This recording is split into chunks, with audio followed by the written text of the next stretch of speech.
Welcome everyone. तो आज का टॉपिक जो है थर्ड यूनिट में हम सक्सेसफुली आ गए हैं। 2 यूनिट्स कवर हो चुकी हैं। एक टॉपिक के बारे में कुछ स्टूडेंट्स बोल रहे हैं, वो भी जल्दी कवर हो जाएगा या उसकी पीडीएफ मैं आपको प्रोवाइड कर दूंगी। नाउ डाइवर्सिटी, डिसेबिलिटी और इंक्लूजन का जो कंसेप्ट है, ठीक है, उसको देखेंगे आज। तो पहले मैं आप लोगों को कुछ बता दूं, जो डाइवर्सिटी, डिसेबिलिटी और इंक्लूजन यानी विविधता, अक्षमता और समावेशन का ये जो टॉपिक है, बहुत ही लेंदी टॉपिक है, ठीक है, बहुत सारी चीज़ें हैं इसके अंदर। तो इसे हम 2 पार्ट्स में कवर करेंगे। आज का जो पार्ट है उसमें डाइवर्सिटी, डिसेबिलिटी, इंक्लूजन का कॉन्सेप्ट और implications of disability as a social construct, इसको हम जो है पढ़ने वाले हैं। कल जो है हम सेकंड पार्ट को डिस्कस कर लेंगे, टाइप्स ऑफ डिसेबिलिटी, आइडेंटिफिकेशन और इंटरवेंशन, ठीक है। तो आज का कॉन्सेप्ट शुरू करते हैं। तो हम पहले ये देखेंगे कि डाइवर्सिटी यानी विविधता क्या है, उसके बाद डिसेबिलिटी और उसके बाद इंक्लूजन। डाइवर्सिटी देखो, India is a very diverse country. India के अंदर बहुत सारे कल्चर हैं, लैंग्वेजेस हैं, रिलीजन्स प्रैक्टिस करने वाले लोग हैं, अलग अलग तरह की बोलियां हैं। 22 तो ऑफिशियल लैंग्वेजेस ही हैं, और उसके अलावा बोलियां जो रह गई हैं वो अलग है ना। तो इंडिया एक बहुत ही डाइवर्स कंट्री है। तो वही डाइवर्सिटी जो है उसका जिक्र यहाँ पे किया गया है कि डाइवर्सिटी क्या होती है, जो डिफरेंसेस होते हैं इंडिविजुअल्स के अंदर, ठीक है। लोगों में अपने आप में कोई दो इंडिविजुअल्स बिल्कुल एक जैसे नहीं होते, उनके थॉट प्रोसेसेस बिल्कुल कभी सेम नहीं मिलेंगे, अलग होते हैं, उनका सोचने का तरीका, उनके लाइक्स डिसलाइक्स सब अलग होते हैं। तो ये सारी चीज़ें क्या आती है, डिफरेंसेस, और इसी को हम कह रहे हैं डाइवर्सिटी। नाउ एजुकेशन सिस्टम के अंदर भी जब भी आप क्लास में स्टूडेंट्स को पढ़ा रहे हो तो सब स्टूडेंट्स जो है वो कोई भी सेम नहीं मिलेगा उनमें से आपको। सबकी नीड्स अलग अलग हैं, सबके पढ़ने का समझने का तरीका अलग अलग है। किसी को कोई मेथड से ज़्यादा समझ में आए, किसी को दूसरे मेथड से ज़्यादा समझ में आए, ठीक है। तो ये है डाइवर्सिटी। दूसरा है डिसेबिलिटी। डिसेबिलिटी यानी विकलांगता क्या होती है, देखो ये एक तरीके की लिमिटेशन होती है, ठीक है, आपके ऊपर कि कोई ऐसा काम जो है आप नहीं कर पाओ, उसे करने में आप असमर्थ हो। नाउ तीसरा है इंक्लूजन। इंक्लूजन क्या होता है, इंक्लूजन मतलब इंक्लूड करना, ठीक है, समावेशन करना। ये किसी भी क्लासरूम के अंदर या सोसाइटी के अंदर या कंट्री के अंदर किसी भी तरीके की सिचुएशन हो, उसके अंदर हर तरीके के इंडिविजुअल को इंक्लूड करना, ठीक है। किसी को एक्सक्लूड नहीं करना, किसी को छोड़ नहीं देना कि ये पर्सन इस तरीके का है तो ये पर्टिकुलर काम नहीं कर पाएगा, ठीक है। एवरी काइंड ऑफ इंडिविजुअल या एवरी काइंड ऑफ लर्नर जो है उसको क्लासरूम के अंदर या सोसाइटी के अंदर इंक्लूड करना क्या होता है, इंक्लूजन। तो आपको ये तीनों टॉपिक समझ में आए होंगे। डाइवर्सिटी का स्टार्ट करने से पहले मैं आपको एक चीज़ बता दूं कि जो टॉपिक है डाइवर्सिटी, डिसेबिलिटी एंड इंक्लूजन, ठीक है, ये तीनों टॉपिक आपस में इंटर रिलेटेड है। कैसे इंटर रिलेटेड है मैं आपको बताती हूँ। देखो जो डिसेबल्ड पर्सन होता है, मैंने आपको डिसेबिलिटी के बारे में बताया, जो डिसेबल्ड पर्सन होते हैं उनकी नीड्स अलग होती हैं, ठीक है, नॉर्मल इंडिविजुअल से। तो उसे जो डिसेबल्ड पर्सन है उनको डाइवर्सिटी के अंदर ही इंक्लूड किया गया है कि टीचर या सोसाइटी के लोग डिसेबल्ड पर्सन को एज ए डाइवर्स लर्नर ही देखें कि उनकी नीड्स अलग हैं। जैसे अलग अलग तरीके के लोग होते हैं, कास्ट, क्लास, जेंडर, लैंग्वेज अलग होती है, उनके रोल्स अलग अलग होते हैं, उसी तरह जो डिसेबल्ड पर्सन है उनके भी रोल और उनकी नीड्स अलग अलग हैं। तो डिसेबिलिटी या डिसेबल्ड पर्सन किसके पार्ट हैं, डाइवर्सिटी का ही एक पार्ट है, ठीक है। और उन्हें भी सब लोगों की तरह ही समझा जाना चाहिए और उतनी ही रिस्पेक्ट और केयर उन लोगों को भी मिलनी चाहिए। नाउ इंक्लूजन का कॉन्सेप्ट जो है डिसेबिलिटी की वजह से ही आया है। कुछ लोग जो है जो नॉर्मल ह्यूमन बींग्स, उनकी करेक्टरिस्टिक्स थोड़ी सी डिफरेंट होती है, जैसे ट्रांसजेंडर, ठीक है।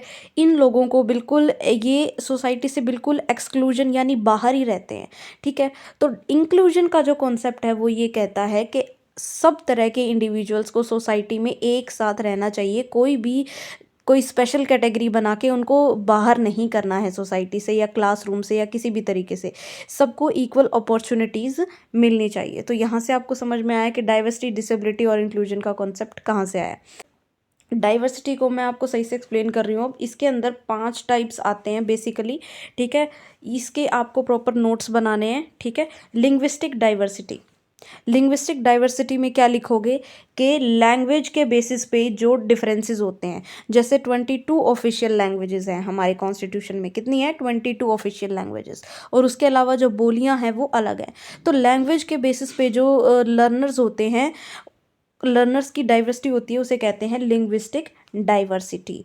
दूसरा है सोशियो कल्चरल डाइवर्सिटी, सोशल और कल्चर यानी सामाजिक और सांस्कृतिक विविधता।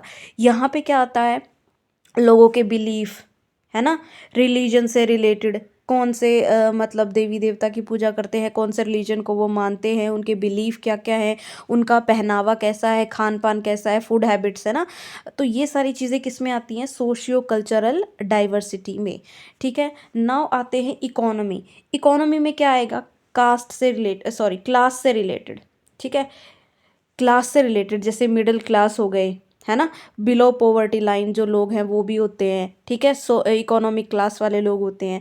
दूसरा जो इकोनॉमी के बेसिस पे और जो कैटेगरीज डिवाइडेड होती है, जैसे SC ST OBC या जनरल, है ना, तो ये सारा किस में आ गया, इकोनॉमी में आ गया। नाउ ये हो गई इकोनॉमिक डाइवर्सिटी। फोर्थ है जेंडर डाइवर्सिटी। जेंडर डाइवर्सिटी यानी जेंडर के बेसिस पे मेल फीमेल ट्रांसजेंडर, वो होती है जेंडर डाइवर्सिटी। और इसके अंदर सिर्फ मेल फीमेल का रोल ही नहीं आता, इसके अंदर जेंडर स्टीरियोटाइप्स, जेंडर रोल्स, अलग अलग क्या रोल्स हैं कम्युनिटी के अंदर लोगों की, सारी चीज़ें किसके अंदर आएंगी, जेंडर डाइवर्सिटी के अंदर आएंगी। Now ability and disability. Ability किसी काम को सही से करने की क्षमता, और कोई काम नहीं कर पाना वो अक्षमता। तो ये जो है डिसेबिलिटी, मैं आपको पहले ही बता चुकी हूँ कि डिसेबिलिटी जो है स्पेशली डाइवर्सिटी का एक पार्ट माना गया है। जो डिसेबल्ड पर्सन है उन्हें हम ये ना माने कि वो हम सबसे बिल्कुल ही अलग है, उन्हें एक्सक्लूड कर दिया जाए, बिल्कुल नहीं। उनको equal opportunities, equal respect, other people जो है बिल्कुल उनके बराबर सही से समझा जाना चाहिए। ठीक है, डिसेबिलिटी विकलांगता, ये क्या होती है, डिसेबिलिटी जो है कोई काम कर पाने में हम असमर्थ हों। अब उसका रीज़न क्या हो सकता है, देखो ये ना 3 तरीके की होती है डिसेबिलिटी। पहला तो है इम्पेयरमेंट। ठीक है, 3 फॉर्म्स में एग्जिस्ट करती है। पहला तो बॉडी फंक्शन और स्ट्रक्चर में जब कोई प्रॉब्लम हो, है ना, जब आपके शरीर जो है आपका ठीक से काम नहीं कर रहा हो, या संरचना जिस तरीके से आपकी बॉडी बनी है उसमें कोई प्रॉब्लम हो, तो वो क्या होती है, इम्पेयरमेंट या क्षीणता। दूसरा एक्टिविटी लिमिटेशन, इसकी वजह से कोई ऐसी चीज़ है जो काम आप नहीं कर सकते। फॉर एग्जाम्पल अगर किसी के मान लो हाथ नहीं है ना, तो वो हाथों से जो काम होता है वो कैसे कर पाएगा, तो वो क्या है, एक्टिविटी की लिमिटेशन है वहाँ पे। ठीक है, तीसरा है पार्टिसिपेशन रिस्ट्रिक्शन। पार्टिसिपेशन रिस्ट्रिक्शन मतलब कोई ऐसा बॉडी का फंक्शन जो आपका मतलब काम नहीं कर रहा, जिसकी वजह से आप लाइफ के अंदर ही अपनी लाइफ सिचुएशन, जीवन की स्थितियों में ही आप इन्वॉल्व नहीं हो पा रहे हो। तो ये होती है ये 3 forms of disability. Now disability जो है ये आपकी सेंसेस को भी अफेक्ट कर सकती है। ठीक है, आपकी मोबिलिटी यानी घूमना फिरना जो है उसको भी अफेक्ट कर सकती है। उसके अलावा ये स्टैटिक भी हो सकती है कि मतलब अभी जितनी डिसेबिलिटी है वो लाइफ लॉन्ग उतनी ही रहेगी। प्रोग्रेसिव भी हो सकती है कि मतलब डिसेबिलिटी बढ़ती चली जाए टाइम के साथ, है ना, प्रगतिशील रहे।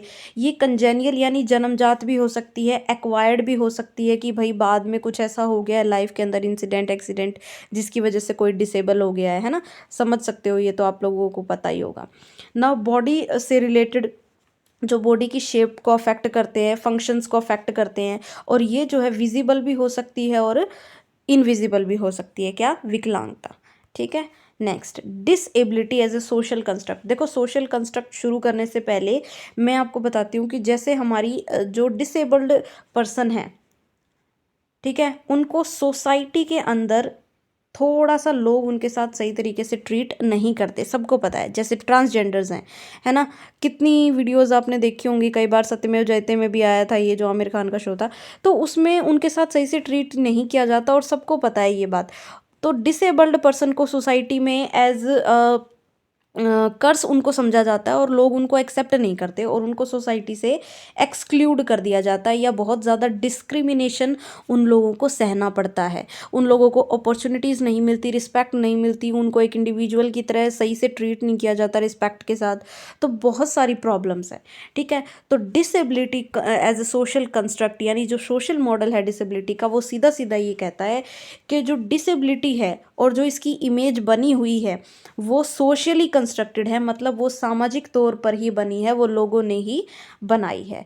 सोसाइटी में जो है अवेयरनेस ही नहीं है लोगों को लेके कि क्या उनकी नीड्स हैं, हमें उनके लिए हेल्पफुल और काइंड रहना चाहिए, ना कि हमें उनकी मुश्किलें बढ़ानी चाहिए। सोसाइटी जो है वो एक बैरियर बन जाती है, ठीक है, सोसाइटी एक बैरियर बन जाती है डिसेबल्ड लोगों के लिए, जो बिल्कुल भी सही नहीं है।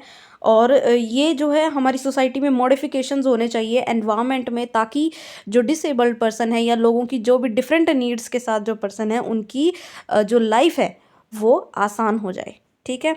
और इसी के साथ एक कॉन्सेप्ट भी आया है डिसेबिलिटी के बाद कि लर्नर विद डिफरेंट नीड्स, या CWSN, children with special needs. इन्हें हम डिसेबल्ड ना कह के स्पेशल नीड्स वाले चिल्ड्रंस कहते हैं।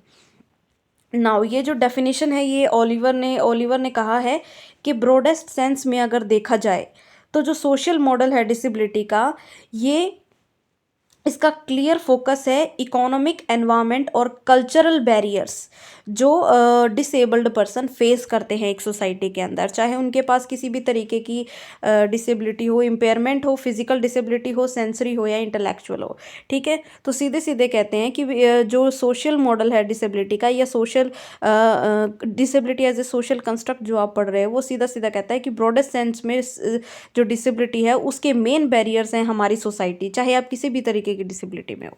या फॉर एग्जांपल मान लो एक स्टूडेंट है, उसको व्हील चेयर से चलना है, व्हील चेयर, लेकिन स्कूल में क्या है, स्टेप्स हैं, रैंप नहीं है, तो फिर कैसे होगा उसके लिए, तो वो एक बैरियर हो गया ना उसके लिए। तो ये चीज़ है ना, सोशल मॉडल जो है ये बहुत ही पावरफुल फ्रेमवर्क है। ये कहता है डिसेबल्ड पर्सन को आप कि आपको अपनी इक्वालिटी के लिए और राइट्स के लिए स्ट्रगल करना चाहिए, आपको अपने राइट्स के लिए बोलना चाहिए, और कभी भी ऐसे नहीं अपने आप को आप भी अपने आप को कम समझ के और भी चुपचाप जो है डिस्क्रिमिनेशन वगैरह ये सब चीज़ें सहन करते रहो। तो सोशल मॉडल सीधे सीधे ये कहता है। नाउ जो डिसेबल्ड पीपल हैं, ठीक है, उनकी अपनी ज़िंदगी में उन्हें बहुत अच्छा एक्टर होना चाहिए, ठीक है, rather than passive recipient of care, कि उनको कुछ ऐसा काम ज़रूर करना चाहिए जो सबको ही चौंका दे, कि लोग जो आपको समझते हैं ना आप कर नहीं सकते। जैसे मान लो लुइस ब्रेल हैं, है ना, उन्होंने बनाया था ब्रेल सिस्टम, जो लोग विजुअली इम्पेयर्ड हैं, जो देख नहीं सकते, उसके लिए उन्होंने ब्रेल सिस्टम बनाया। तो वो है ना एक रिमार्केबल चीज़ कि उस तरीके से उस मेथड के साथ स्टूडेंट्स जो है स्टडी कर सकते हैं।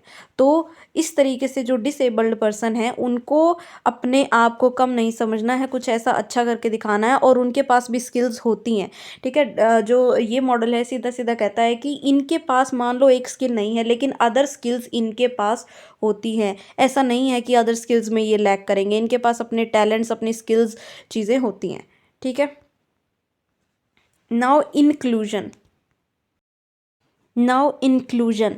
इंक्लूजन का टॉपिक आया है। मैंने आपको बताया था कि एक्सक्लूड जो है कर देते हैं डिसेबल्ड लोगों को, या जो हमसे अलग थोड़ा सा दिखते हैं लोग, उनको जो उनको सही नहीं लगता, डिसेबल्ड पर्सन है, ट्रांसजेंडर है, इन लोगों को अलग कर दिया जाता है। तो वो उसकी वजह से सोसाइटी को एक बैलेंस रूप में रखने के लिए जो टॉपिक है वो आया है इंक्लूजन का टॉपिक। इंक्लूजन एक फिलॉसफी है, एक तरीके का माइंडसेट है जो कहता है कि every person has the right to enjoy equal opportunities, कि हर व्यक्ति को समान अवसरों का आनंद लेने और सम्मान पाने का अधिकार है। Every one have the right, जिसने बर्थ लिया है तो उसको हक है कि उसके पास इक्वल अपॉर्चुनिटीज़ उसे मिले और एक डिग्निटी की लाइफ जो है रिस्पेक्ट के साथ वो जी पाए। किसी को भी ये हक नहीं है कि उनके साथ किसी भी तरीके का डिस्क्रिमिनेशन करें या उनके साथ बैड बिहेवियर किया जाए, ठीक है। तो ये इंक्लूजन का टॉपिक जो है इस चीज़ पे एम्फेसाइज करता है कि सबको इक्वल अपॉर्चुनिटीज़ मिले। नाउ जो डाइवर्सिटी का कॉन्टेक्स्ट है, ये कहता है कि इंक्लूसिव एजुकेशन जो है बहुत ज़रूरी है, और ये दी भी गई है right of children to free and compulsory education act 2009 में और PWD एक्ट 2016 में। इसलिए इंक्लूजन क्योंकि हर तरीके का जो स्टूडेंट है, जैसे मान लो कोई विजुअल इम्पेयर्ड है, हियरिंग इम्पेयर्ड है, उनके अलग तरीके की डिसेबिलिटीज़ हैं, उनको सेम या कॉमन क्लासरूम में ही पढ़ाया जाए। उनके लिए अलग से, पहले क्या होता था, अलग से स्कूल खोल देते थे स्पेशल एजुकेशन के, या अलग से क्लासेस उनके लिए, लेकिन अब कॉन्सेप्ट है कि उनको सेम क्लासरूम में, नॉर्मल क्लासरूम में उनको इंक्लूड करना है बाकी सभी बच्चों के साथ, ताकि वो अपने आप को अलग ना समझें या उनको ऐसी इन्फीरियोरिटी वाली फीलिंग ना आए, ठीक है। नाउ इंक्लूसिव एजुकेशन यहाँ से आया, इंक्लूजन से इंक्लूसिव एजुकेशन का कॉन्सेप्ट आया कि जब तक एजुकेट नहीं किया जाएगा उन्हें स्टार्टिंग से ही वो एजुकेशन नहीं दी जाएगी नॉर्मल चिल्ड्रंस के साथ, तो उन्हें नॉर्मलिटी की फीलिंग आएगी ही नहीं। ठीक है, तो स्टार्टिंग से ही उन्हें इंक्लूसिव एजुकेशन में डाला जाए। एक कॉमन क्लासरूम में सारे बच्चे पढ़ेंगे, एक ही क्लास में, ठीक है, एक ही स्कूल में, और वहाँ पर उनकी स्ट्रेंथ और उनकी वीकनेसेस के एरिया के अकॉर्डिंग उन्हें पढ़ाया जाएगा, क्योंकि हर बच्चे की लर्निंग नीड्स अलग होती हैं। तो एजुकेशन सिस्टम को इस तरीके से इम्प्रूव किया जाए कि हर स्टूडेंट की लर्निंग नीड को फुलफ़िल कर सके। टीचर्स को और ज़्यादा स्किल्ड बनाया जा रहा है। आप भी देख रहे होंगे कि अभी कितने टीचर ट्रेनिंग प्रोग्राम्स चल रहे हैं, हैप्पीनेस करिकुलम, स्कूल में अलग अलग तरीके के कोर्सेज टीचर्स को दिए जाते हैं। ठीक है, तो इंक्लूसिव एजुकेशन में क्लासरूम में हर तरीके के, हर पोटेंशियल का बच्चा जो है इंक्लूड होगा, और टीचर ये एफर्ट डालेगा कि सबका जो पोटेंशियल है उसे मैक्सिमम लेवल तक लेकर जाया जाए। नाउ जो ये जो डाइवर्सिटी का कॉन्सेप्ट है, ठीक है, ये कहता है कि हर इंडिविजुअल को अप्रिशिएट किया जाना चाहिए उसकी जो भी पोटेंशियल है उसके लिए, और उसके बाद उसको रिकॉग्निशन मिलनी चाहिए, और उसकी भी एक वर्थ है सोसाइटी के अंदर कि उसकी भी वैल्यू है, उसे वो समझाना बहुत ही ज़रूरी है। ये नहीं कि उनको नेगेटिवली डीमोटिवेट या एक तरीके से उनको अलग कर दिया जाए बाकी बच्चों से। ठीक है, नाउ इंक्लूसिव एजुकेशन जो है ये एक तरीके का एफर्ट है, सीधी सी बात है। जिन भी स्टूडेंट्स के साथ डिसेबिलिटी है, डिफरेंट लैंग्वेजेस हैं, डिफरेंट कल्चर के हैं, उसी तरीके से जो डिसेबल्ड स्टूडेंट्स हैं वो भी डाइवर्सिटी के अंडर आएंगे, और उनके अकॉर्डिंग, उनकी लर्निंग नीड्स के अकॉर्डिंग जो है स्ट्रेटजीज बनाई जाएंगी, और उन अलग अलग तरीक़ों से उसे पढ़ाया जाएगा। सोसाइटी के अंदर जितने भी मेंबर्स हैं उन सब को एक तरीके से उनकी गुडविल के लिए, उनके अच्छे के लिए ये काम होता है इंक्लूजन का। सो ये था friends concept of diversity, disability और इंक्लूजन, और सोशल कंस्ट्रक्ट वाला जो टॉपिक है disability as a social construct, ये भी हमने कंप्लीट कर लिया है। ठीक है, तो कल हम डिफरेंट टाइप्स ऑफ डिसेबिलिटीज़, उनके आइडेंटिफिकेशन और इंटरवेंशंस को डिस्कस करेंगे। बहुत ही इंपॉर्टेंट टॉपिक है वो। उसमें फैक्चुअल चीज़ें बहुत सारी होंगी, और उनमें से सीधा सीधा क्वेश्चन बनने का चांस रहता है। और जो आने वाले लेक्चर्स हैं उनकी अपडेट आप टेलीग्राम से ले सकते हो। टेलीग्राम का लिंक डिस्क्रिप्शन में मिलेगा, वहाँ से ज्वाइन कर सकते हो। यूट्यूब का सब्सक्राइब कर सकते हो, इंस्टाग्राम ज्वाइन कर सकते हो, एंड अपनी प्रिपरेशन को जारी रखो। Have a good day guys and all the best.